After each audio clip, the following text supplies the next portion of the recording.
Hello there everybody, Robin Nichols here, just waiting for you to join me because I'm going to show you how we can put all these selection, masking and blend mode techniques all together in a creative project.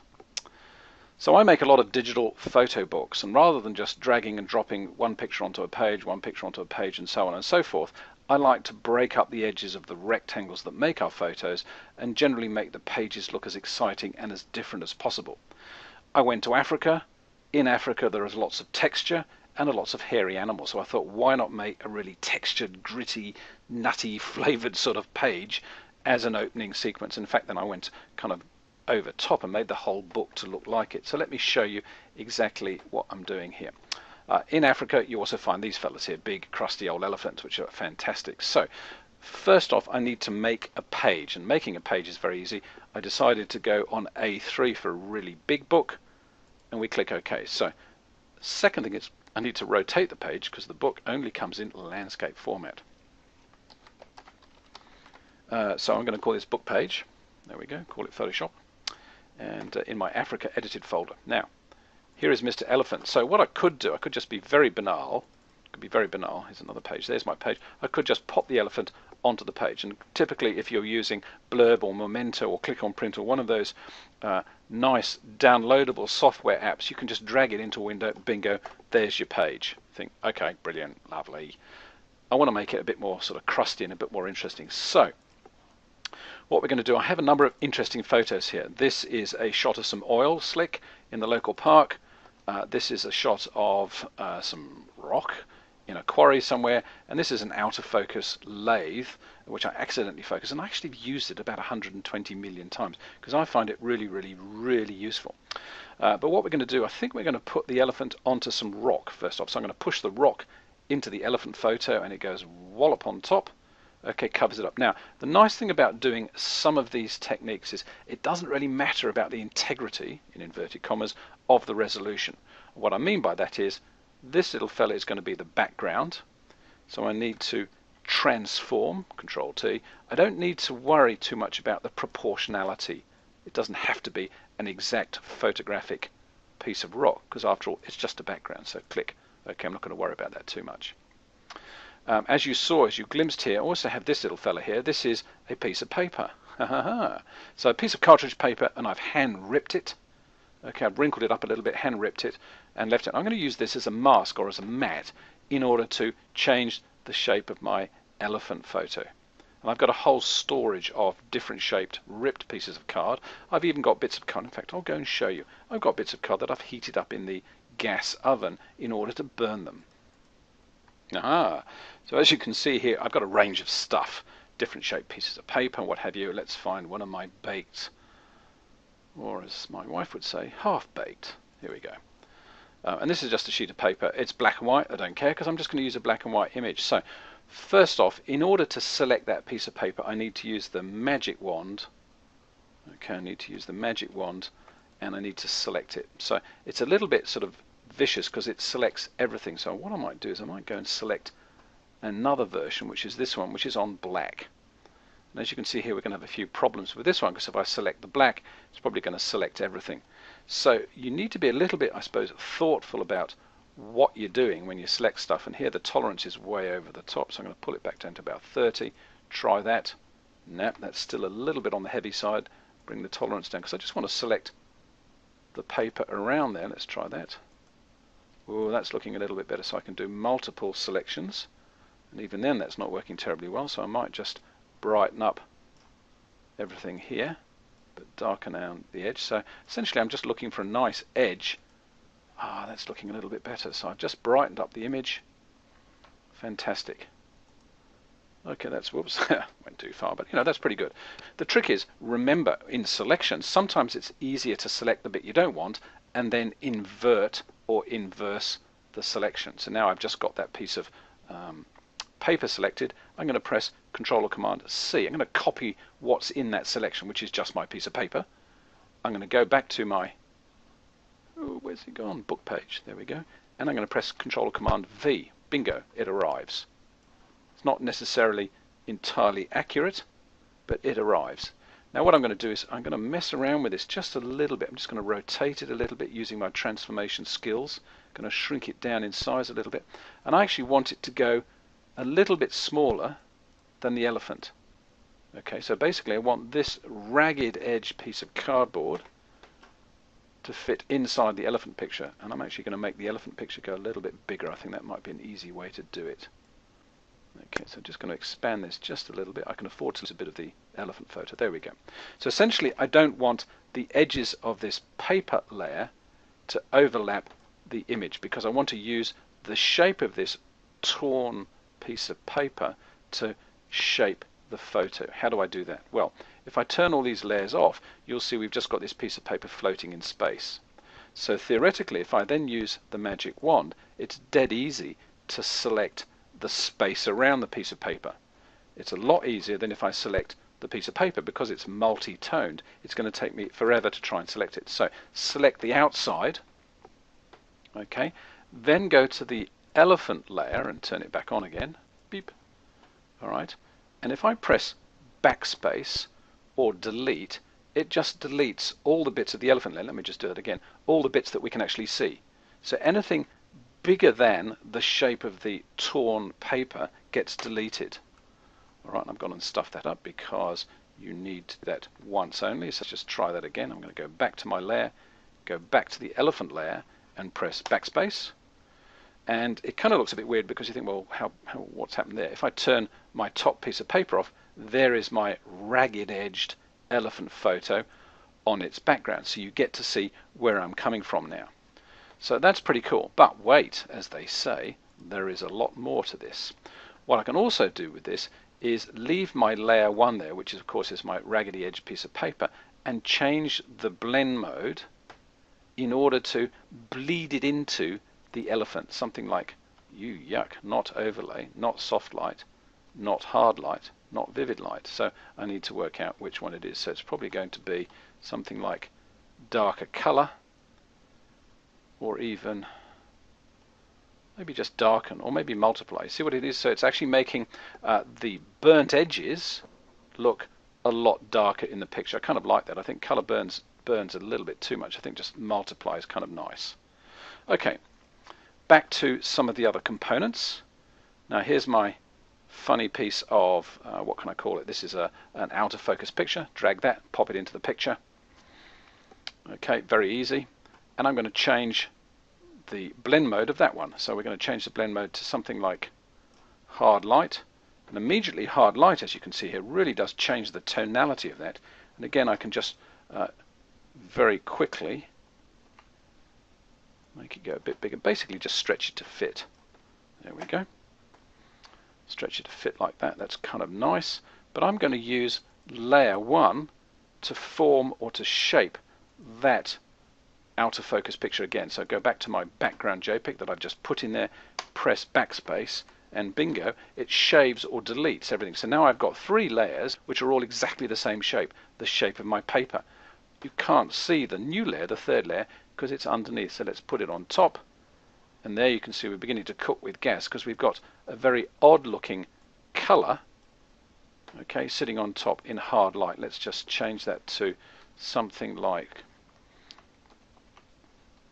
generally go for something like overlays nice. So it actually begins to show the texture coming through, overlay or even hard light. Now it looks like a fogged piece of film, vivid light, linear light. No, so linear light's kind of nice. Now, one of the cool things about this is you don't have to use this at 100%. This is actually basically destroying the picture almost completely. Let's just try darker color. No, that doesn't work, Robin. Come on, get a grip, get a grip. Dissolve. Nah. So we want to go back down to something like linear light. I think linear light's the one I kind of like. Okay, don't forget we can change the opacity. So although you liked, you may want to say, look, I'm only going to have 35% of it. So that's with it off, that's with it on. So it just gives you an interesting perspective. Now, to beef this up a little bit, I'm going to go to my elephant layer and I'm going to stick a drop shadow onto the elephant layer. The best way to do that is this. Duplicate your layer. I've got an extra elephant version. Doesn't matter which one you use, but just for the sake of argument, I'm going to use the copy underneath. I'm going to use levels, and almost the only time you ever use the output levels sliding that all the way down there, makes it go jet black. Click OK. So there it is, it's actually jet black. So that is now my shadow. So if I move that from underneath, you can see there is the shadow. But I need to make the shadow fuzzy by choosing a blur filter. And how fuzzy you want to go, probably 10 or 15 pixels. There we go. And we need to reduce the opacity because shadows are very rarely jet black. Something like that.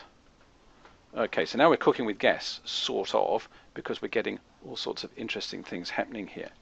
Just getting a little bit of a line up there. Fantastic. So we finished with the rulers. I think we can get rid of those. Finish with the tool options. So now you can see we're cooking with gas a little bit. Now, another thing to consider is this. If you want to mess this up a little bit more, I'm going to go and duplicate background JPEG. Okay, doubles the effect. But I don't want to do that. I want to put the effect on the background.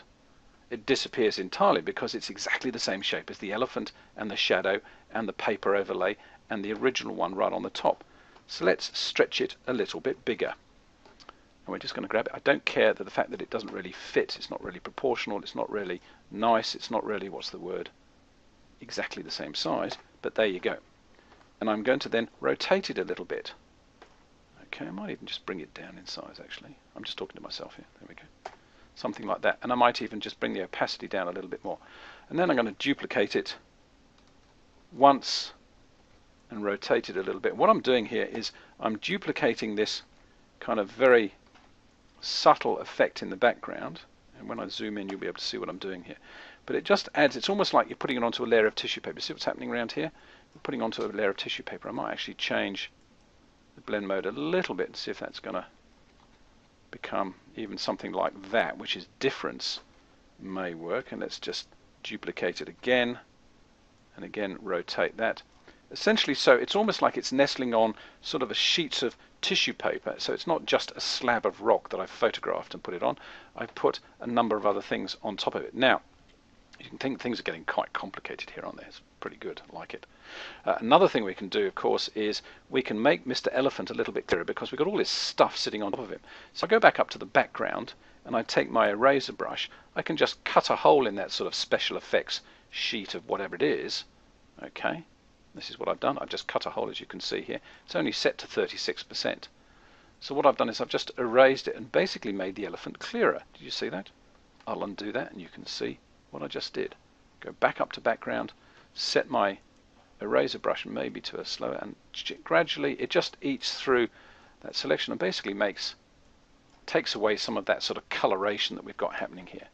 Kind of interesting, isn't it? Alright, may want to just, tidy up a little bit around here.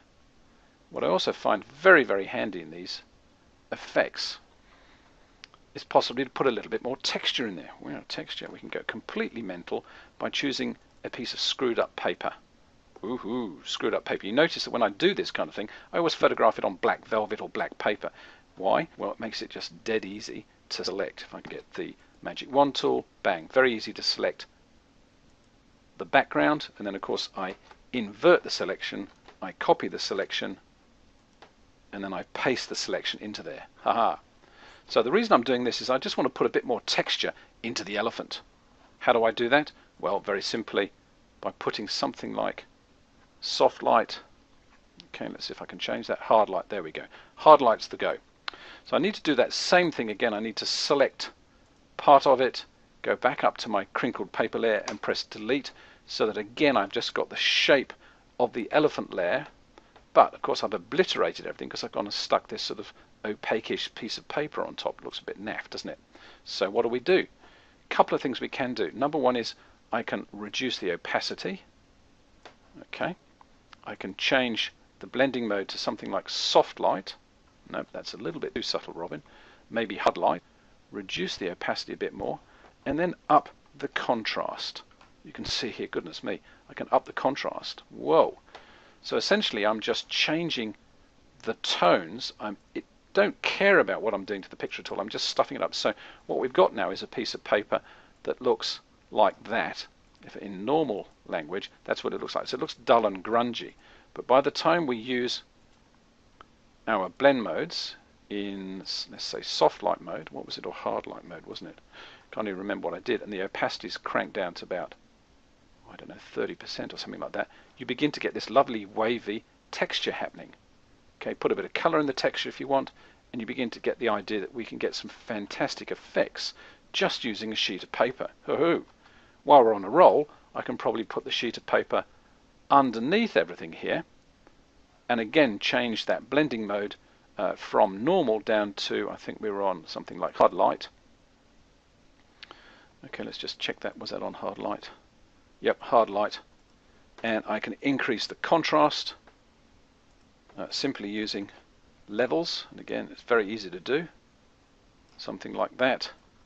And bring the opacity down just so that it becomes a little bit of a background texture. I can even just get very creative. Put it on a complete and utter angle like that. Something like that. In fact, that's probably a little bit more effective than all these 3 color layers I've got in there. Don't forget, you can just duplicate that layer if you want to multiply it and do this. You know, things can get a little bit complicated. The problem with this whole technique is, when do you stop? When do you go to bed? What do you do? It's great fun, and you can spend hours and hours and hours. Let's just bring the opacity of this down a little bit. Okay, getting it just right. The next stage, of course, is just finishing it, saving it, and test printing it. So if you've got a good quality inkjet printer at home, do that so that you check it out and see if it looks okay. I'm thinking, that's not bad. I just want to make my elephant go a little bit bigger. So I'm going to select all the elephant related layers in one go, and I'm just going to crank them up in size a little bit. There we go. Just bring them a little bit bigger. So it's very important to bring, obviously, things like the shadow layer, the texture layer, the paper layer, all these kind of things at the same time, because otherwise, once they get out of register, it's absolute murder to get it all to fit in again. I think my shadow layer needs to be brought down in opacity a little bit. And again, I can go back to the elephant layer, and if I think it's coming out really, really dark, I can brighten them up a little bit. There you go. You can just add a little bit of brightness. And that really is how we bring all these effects together. There we go. Simply by adding textures, something as simple as a bit of crinkled newspaper or crinkled paper, adding a changed blend mode, reducing the opacity, fiddling around with the orientation, and having great fun to create something that's really quite out of the ordinary.